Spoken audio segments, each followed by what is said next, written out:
Hello my all viewers, I am Garima and you are watching my YouTube channel Brain Booster by Garima, and you are very welcome in this new very important and very newly video of class 12th chapter 1 biology which is reproduction in organisms। और आज की जो video है वो totally notes based है, जिसमें आपको मेरे हैंड रिटन नोट्स मिलेंगे और एनसीईआरटी की ऐसी एक भी लाइन नहीं है जो इन नोट्स में ना हो, क्योंकि मैंने बेसिकली एनसीईआरटी से ही ये जो नोट्स हैं वो प्रिपेयर करे हैं। क्योंकि हमें पता है कि नीट का जो एग्ज़ाम है उसमें सारा एनसीईआरटी में से ही आता है most of the time, and almost सब कुछ सिलेबस जो है वो एनसीईआरटी का ही होता है, तो इसलिए। और बेसिकली तो ये चैप्टर 1 जो है वो डिलीट है इस बार, लेकिन हमें नीट देना है इसलिए हमें माइंड नहीं करना चाहिए कि क्या डिलीट है और क्या नहीं, तो हम सारे चैप्टर्स करने वाले हैं। ओके, तो without wasting any time let's get started. Yes viewers, I hope it is clear for you. तो ये चैप्टर नंबर 1 है रिप्रोडक्शन इन ऑर्गेनाइज्म, जिसमें हमें देखिए यूनिट 1 में टोटल 4 चैप्टर्स हैं जो सारे ही रिप्रोडक्शन बेस्ड हैं। तो कहीं ना कहीं हमें ज़रूरत है चैप्टर 1 को समझने की, क्योंकि आगे के चैप्टर्स हमें इसी पे बेस्ड करने हैं, तो आगे तो बेसिक चीज़ें बताई नहीं जाएंगी, वो तो चैप्टर 1 में ही बताई जाएंगी। इसीलिए हम चैप्टर 1 से ही स्टार्ट करेंगे बिना डिलीटेड चैप्टर्स को नोटिस करें। तो यहाँ पे हमें सबसे पहले टर्म दे रखा है लाइफ स्पैन। कुछ नहीं होता, सिर्फ हमारी जन्म से हमारे मृत्यु तक का सफ़र ही लाइफ स्पैन होता है। अब यहाँ पे मॉर्टल और इमॉर्टल की भी बात करी गई है। तो देखिए, मॉर्टल वो होते हैं जो मल्टी सेलुलर होते हैं, और इमॉर्टल ऑर्गेनाइज्म वो होते हैं जो यूनिसेलुलर होती हैं, सिंगल सेल्ड ऑर्गेनाइज्म। तो ये जो जीवन से हमारी मृत्यु तक का काल है, इसके बीच में 4 स्टेजेस होती हैं। There are 4 stages of life span which is birth, juvenile in case of animal we say, और प्लांट के केस में हम वेजिटेटिव बोलते हैं, वेजिटेटिव फेस, और इसका जो हिंदी में मतलब होता है वो किशोर अवस्था, टीन एज, ठीक है। उसके बाद रिप्रोडक्टिव फेज, जब हम कैपेबल होते हैं किसी अपने जैसे दिखने वाले ऑर्गेनाइज्म को रिप्रोड्यूस करने के लिए, तो उसको हम बोलते हैं रिप्रोडक्टिव फेज। और उसके बाद आता है सीनेसेंस विच इज़ अवर बुढ़ापे वाला स्टेज, और डेथ तो फिर हो ही जाती है। अब देखिए रिप्रोडक्शन, जिस पे पूरा चैप्टर बेस्ड है। रिप्रोडक्शन के 2 टाइप्स होते हैं, असेक्सुअल और सेक्सुअल। फर्दर असेक्सुअल के भी टाइप्स हैं विच इज़ एक्सोजीनस और एंडोजीनस। यस, अब देखिए, हमें पता है कि जो रिप्रोडक्शन है वो एक बायोलॉजिकल प्रोसेस है। ओके, तो रिप्रोडक्शन की ज़रूरत क्यों होती है? To maintain life on the planet Earth and continuity of species. तो यहाँ पे प्रजातियों को बरकरार रखने के लिए और हमारी अर्थ पे लाइफ, ज़िंदगी को रखने के लिए हमें रिप्रोडक्शन की ज़रूरत होती है। उसके बाद organism give rise to young one offspring which are similar to itself. तो यहाँ पे इस प्रोसेस में होता है कि जो ऑर्गेनाइज्म है वो अपने जैसे दिखने वाले ऑर्गेनाइज्म को ही रिप्रोड्यूस करते हैं, as I already told you. अब देखिए, सबका अपना अलग मैकेनिज्म होता है रिप्रोड्यूस करने का। 1 minute, let me fix my camera. Yes, I hope it is clear for you. तो each and every organism has evolve its own mechanism to multiply and produce offspring. Okay, तो सबका अपना अपना mechanism होता है कि कौन asexually reproduce करेगा, कौन सेक्सुअली रिप्रोड्यूस करेगा। यहाँ पे कुछ फैक्टर्स होते हैं जो इस मोड को डिसाइड करने के रिस्पॉन्सिबल होते हैं, ठीक है। अब देखिए, जैसे कि ऑर्गेनाइज्म की हैबिटेट हो गया, इंटरनल फिजियोलॉजी, और बाकी सारे फैक्टर्स होते हैं जो यहाँ पे हमारा टेम्परेचर भी हो सकता है, ठीक है। बहुत सारी चीज़ें होती हैं जो रिप्रोडक्शन के मोड को डिसाइड करती हैं। उसके बाद जैसा कि मैंने अभी कहा था, रिप्रोडक्शन 2 तरह के होते हैं, असेक्सुअली और सेक्सुअल रिप्रोडक्शन। असेक्सुअल में कोई गैमीट्स का इन्वॉल्वमेंट नहीं होता, यहाँ पे गैमीट्स का इन्वॉल्वमेंट होता है, मेल गैमीट होते हैं, sorry for the disturbance, male gamete होते हैं, फीमेल गैमेट होते हैं। मेल गैमेट को हम स्पर्म बोलते हैं और फीमेल को ओवम बोलते हैं। ओके, यहाँ पे जो सेक्सुअली रिप्रोडक्शन होता है ना, उसमें सिर्फ एक ही पेरेंट काम करता है। अब बिकॉज इट इज़ यूनिपेरेंटल, तो यहाँ पे क्या होता है, फास्ट प्रोसेस है, ये जल्दी हो जाता है। यहाँ पे 2 पेरेंट लगते हैं मोस्ट ऑफ द टाइम, तो ये स्लो प्रोसेस है। यहाँ पे एक्सेप्शन है कि जो यूनिपेरेंटल भी सेक्सुअली रिप्रोडक्शन का प्रोसेस दिखाई देता है वो होता है टीनिया सोलियम में, विच इज़ पॉक टेपवर्म। तो इस ऑर्गेनाइज्म में सेक्सुअली रिप्रोड्यूस ये करता है विद यूनिपेरेंट। उसके बाद यहाँ पे माइटोसिस होती है, इसलिए कोई क्रॉसिंग ओवर और वेरिएशन नहीं दिखती। जो पेरेंट होता है उसका बच्चा सेम टू सेम उसी के जैसा दिखता है। यहाँ पे माइटोसिस और मियोसिस दोनों होते हैं, इसलिए वेरिएशन भी होती है। अब क्लोन्स क्या होता है, जेनेटिकली और मॉर्फोलॉजिकली आइडेंटिकल कॉपीज़ यहाँ पे बनती हैं, ठीक है। मतलब सेम टू सेम, हर तरह से सेम दिखने वाला बच्चा किसी भी पेरेंट का यहाँ पे बनता है। और यहाँ पे क्लोन्स नहीं बनते, यहाँ पे बच्चे में कुछ ही मिनिमम सिमिलैरिटीज़ देखने को मिलेंगी, वो भी थोड़ी बहुत, कि वो अपने पेरेंट्स से मैच करता है। वेदर जो है, जो बच्चा है वो यहाँ पे सिमिलर तो होगा, लेकिन जेनेटिकली और मॉर्फोलॉजिकली सिमिलर नहीं होगा। अब देखते हैं आगे। यस व्यूअर्स, तो जैसा कि मैं आपको बता रही थी अभी कि असेक्सुअल रिप्रोडक्शन के 2 टाइप्स होते हैं, तो उसके बारे में हम थोड़ा और देख लेते हैं। देखिए, जैसे कि ये हुआ असेक्सुअल रिप्रोडक्शन,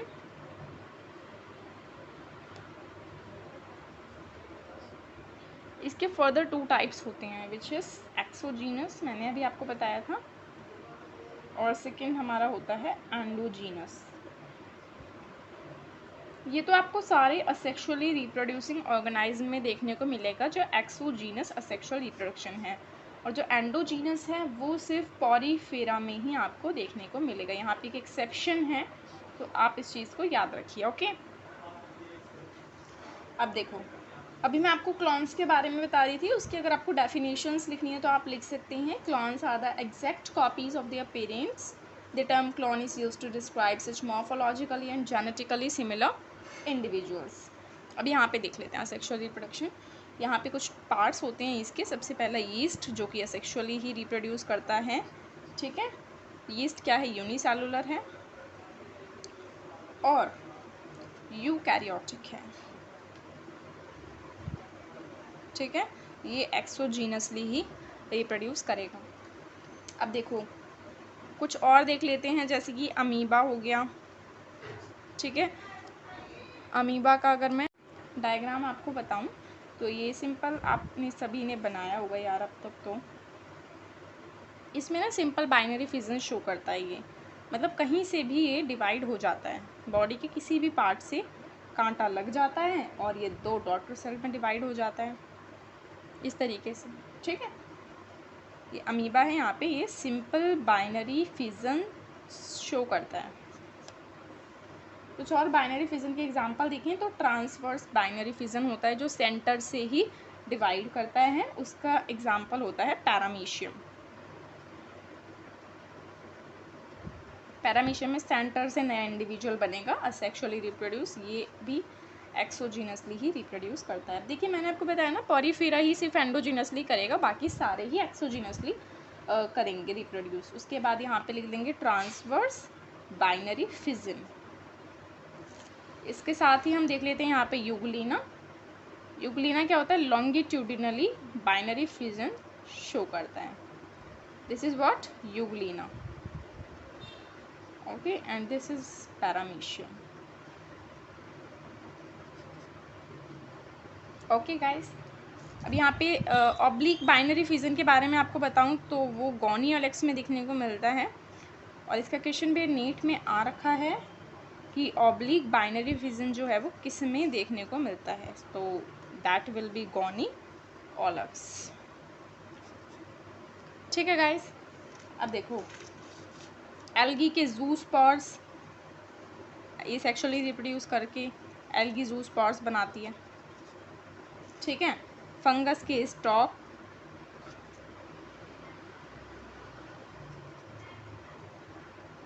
हाइड्रा बनता है, ठीक है।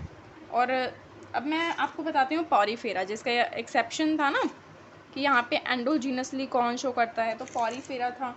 मैं बताती हूँ किस तरीके से शो करते हैं।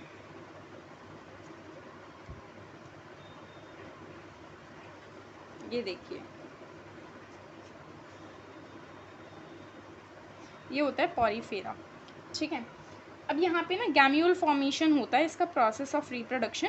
गैम्यूल फॉर्मेशन यहाँ पे होती है पॉरीफेरा में बेटा, एंडोजीनसली बडिंग करेगा, मतलब ये जो बड हैं इसके अंदर बर्ड्स होते हैं, जो कि बस फेवरेबल कंडीशन में ही बाहर आते हैं। नोट माय पॉइंट, सिर्फ फेवरेबल कंडीशंस में ही ये बाहर आएंगे और नया इंडिविजुअल बनाएंगे। क्लियर? यस, तो मैं यही बताना चाह रही थी। और यहाँ पे जूस्पर्स की बात करें तो they are they are what, microscopic, बहुत छोटे छोटे मोटाइल स्ट्रक्चर्स, मतलब मूव कर पाने वाले स्ट्रक्चर्स होते हैं। Clear? Microscopic motile structures, yes absolutely. यहाँ पे अब मैं आपको बताऊंगी वेजिटेटिव प्रोपगेशन के कुछ एग्जाम्पल बेटा, ये भी नोट कर लेना क्योंकि यहाँ से भी क्वेश्चन आता है बोर्ड में, नीट में, इम्पॉर्टेंट है। अब यहाँ पे वेजिटेटिव प्रोपगेशन जो जो शो करते हैं उनके एग्जाम्पल देख लेते हैं। 1 मिनट।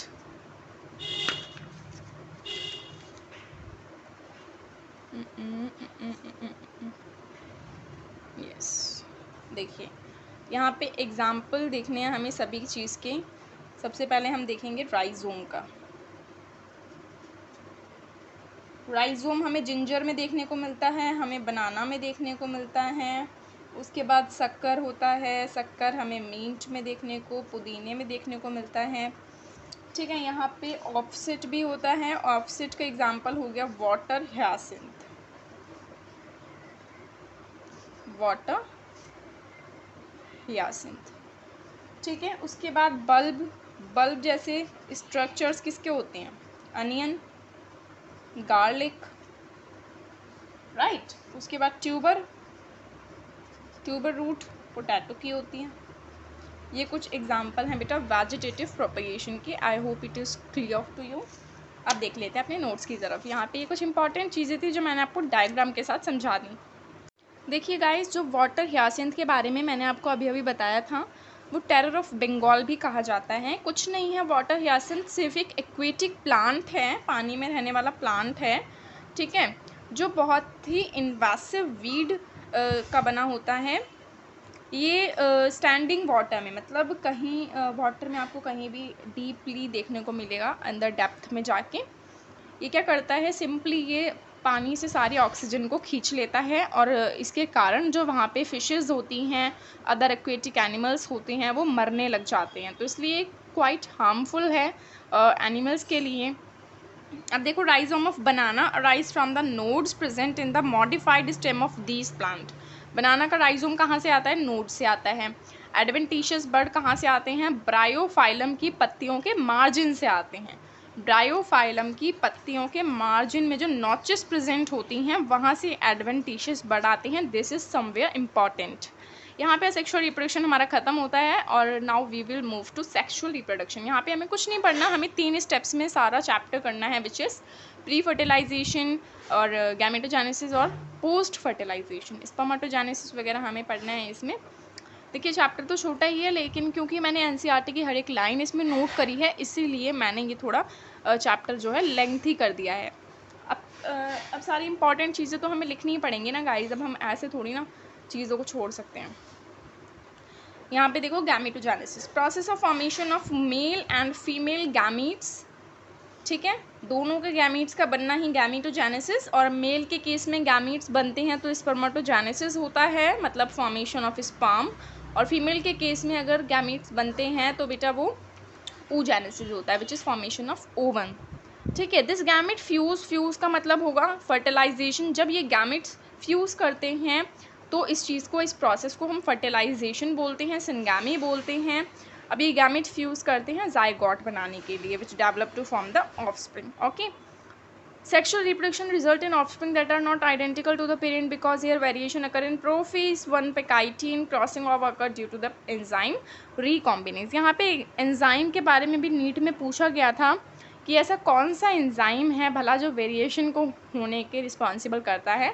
तो सबसे पहले तो वेरिएशन कहाँ होती है, ये पेकाइटीन के प्रोफेज 1 में होती है, सॉरी प्रोफेज 1 के पेकाइटीन में होती है। ठीक है, और ये रिकॉम्बिनेस एंजाइम के द्वारा होती है। यहाँ पे कुछ टर्म्स मैंने दे रखे हैं, which is apomixis and amphimixis. Nothing but yes, development of seed without fertilization is known as apomixis, and fertilization development of seed with fertilization is known as amphimixis. यहाँ पे आपको ये याद रखना है। ठीक है, बस आप यहाँ से ये okay, the end of juvenile vegetative phase which marks the beginning of reproductive phase. ये इंपॉर्टेंट है कि कौन सा फेज ख़त्म होता है जब रिप्रोडक्टिव फेज स्टार्ट होता है। ठीक है, तो वो है जुवेनाइल। अब देखो बैम्बू स्पीशीज़ के बारे में बात की गई है कि बैम्बू स्पीशीज़ बहुत ही मतलब साल में अपनी लाइफ टाइम में एक बार फ्लावरिंग करती है, रिप्रोड्यूस करती है 50 से 100 सालों के बाद जनरली, ठीक है। बहुत सारे फ्लावर को रिप्रोड्यूस करती है और फिर मर जाता है, ठीक है। मतलब हमारी अर्थ पे दान देगा और मर जाएगा 50। और यहाँ पे इनके जो फ्लावरिंग की जो बेटा नंबर होते हैं, क्वांटिटी होती है, वो भी मैक्सिमम होती है। अब यहाँ पे भी जो मैंने ग्रीन मार्क कर रखा है, यहाँ से भी नीट का क्वेश्चन आ चुका है कि स्ट्रोबिलैंथस कुंथियाना का कॉमन नेम क्या है, तो वो है नीला कुरंजी, ठीक है। यहाँ पे ऑप्शंस नीट में दे रखे थे, सफ़ेद कुरंजी, लाल कुरंजी वगैरह वगैरह, तो यहाँ पे नीला कुरंजी है इसका आंसर। तो आप देख रहे हैं ना कि मतलब पूरे चैप्टर में से कहीं से भी क्वेश्चन आ सकता है। बाय द वे ये बहुत ही छुपी हुई सी छोटी सी लाइन में लिखा था एनसीईआरटी की, बट येस वो तो भाई एग्जामिनर हैं, वो तो बच्चों को फंसाएंगे ही ना।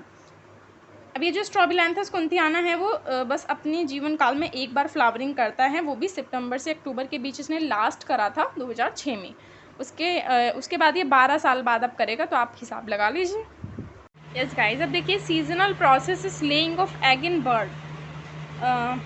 ओके, तो यहाँ पे जो बर्ड जो अंडे देते हैं अपने, वो सीजनल प्रोसेस होता है, मौसम के अनुसार वो रिप्रोड्यूस करते हैं।